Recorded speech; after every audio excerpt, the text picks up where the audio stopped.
Renungan kita, satu hari satu puisi cinta dari kitab Kidung Agung. Hari ini Kidung Agung pasal 8 ayat 10 sampai 14. Itu berarti hari ini kita selesai membahas atau membuat renungan-renungan cinta tentang cinta yang ada di kitab Kidung Agung. Nah, saudaraku yang kekasih, saudara-saudara dalam kemanusiaan, saudara-saudara yang mengasihi Tuhan, dan saudara-saudara yang saling mencintai, mengasihi, serta sementara memadu cinta, memadu kasih penuh gairah, cinta, dan kasih sayang. Kalau kita memperhatikan kitab Kidung Agung dari pasal pertama, maka kita bertemu dengan tahapan-tahapan yang indah. Dalam pasal-pasal awal kita bertemu pada kekaguman antar kekasih, laki-laki dan perempuan. Mereka saling ingin bertemu, punya penuh hasrat, ingin memadu cinta, memadu kasih.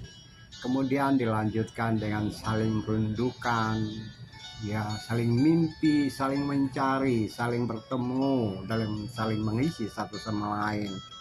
Selanjutnya mereka berpisah sebentar dari kelayak rame. Mereka berdua memadu cinta, memadu kasih, entah itu di taman, di rumah, di kebun, atau di mana saja mereka berada. Dan selanjutnya kita dalam pasal-pasal di dalam kitab Kidung Agung juga kita bertemu pasangan kekasih ini masing-masing bekerja di ladang atau kebun mereka, dan juga pasangan ini meminta sahabat-sahabatnya untuk bersuka cita bersama-sama dengan mereka.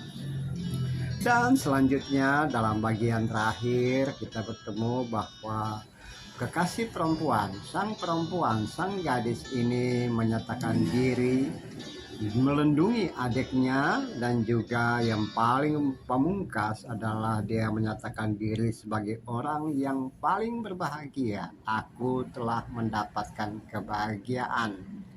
Nah, di dalam kebahagiaan seperti itu ternyata tidak selesai di sana. Di dalam bagian terakhir ini kita bertemu bahwa milikmu adalah milikku.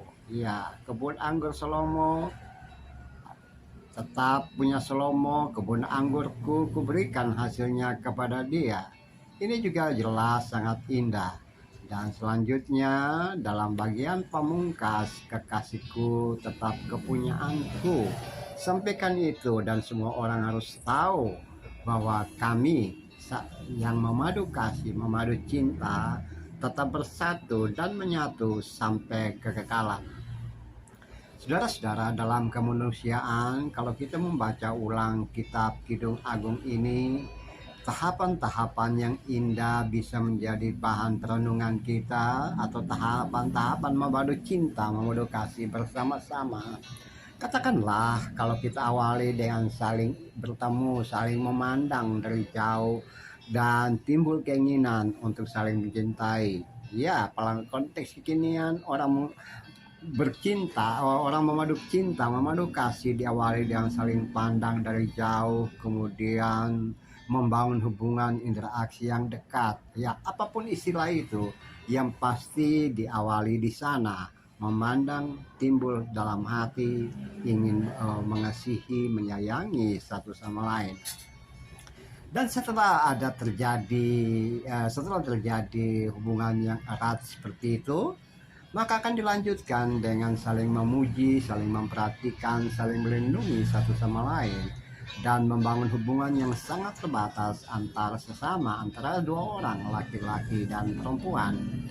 Nah, kalau sudah tepat dan sudah saling memperhatikan dan sudah menyatu di dalam pikiran, cara berpikir, wawasan, tujuan, dan juga ada kayak kesatuan hati, cara pandang, dan kebersamaan dan kesatuan yang indah, maka akan dilanjutkan membawa kepada orang tua. Kidung Agung mengatakan, kekasih laki-laki menyebutkan, aku membawa engkau ke rumah ibuku, aku melihat engkau di rumah ibumu ibu yang melahirkan kau. Artinya bahwa ada saatnya mereka mempertemukan kekasih masing-masing dengan keluarga di seisi rumah, dan juga di sana pastinya akan membangun satu hubungan yang erat dan juga restu dari masing-masing orang tua.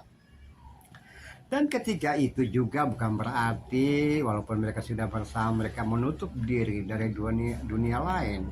Pada bagian-bagian Kidung Agung kita bertemu bahwa masing-masing pasangan atau mereka sang kekasih itu justru mengajak teman-temannya, mari bersama-sama bersuka cita dengan kami, dengan kita.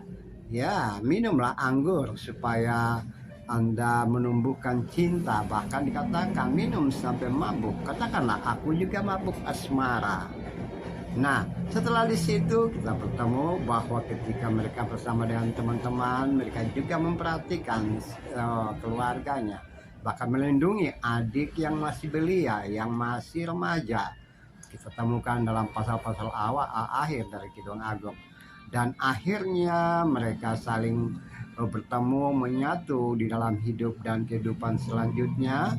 Tapi mereka juga melihat bahwa masing-masing punya usaha, punya profesi. Tapi profesi itu bukan milik sendiri, tapi semuanya itu menjadi milik bersama. Aku telah mendapatkan kebahagiaan, kata perempuan, kata si gadis. Kebahagiaan yang melebihi Raja Salomo.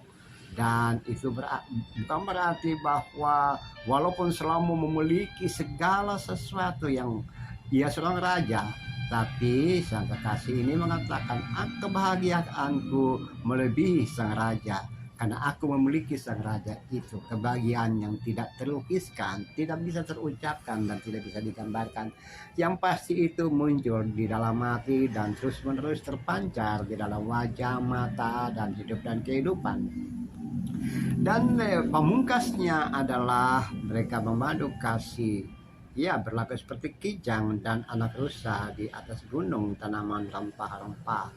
Itulah cinta kasih sayang yang diawali dari awal, berproses pelan-pelan dan mencapai titik puncaknya ketika saling bersama atau hidup bersama, memadu cinta, kasih sayang, perhatian, dan selanjutnya menuju pada hidup yang berkepanjangan sampai maut memisahkan.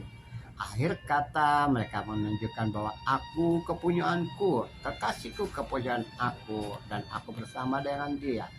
Dan ketika kehidupan mereka itu bersama, mereka juga kembali berinteraksi dengan sesama, dengan orang lain, dan menunjukkan bahwa ini loh, kami bisa menjadi teladan bagi sesama.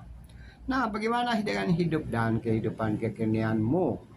Pastinya kalau engkau baca ulang Kidung Agung, Anda akan bertemu dengan banyak hal yang menjadi pelajaran cinta, kasih sayang untuk hidup dan kehidupan kita.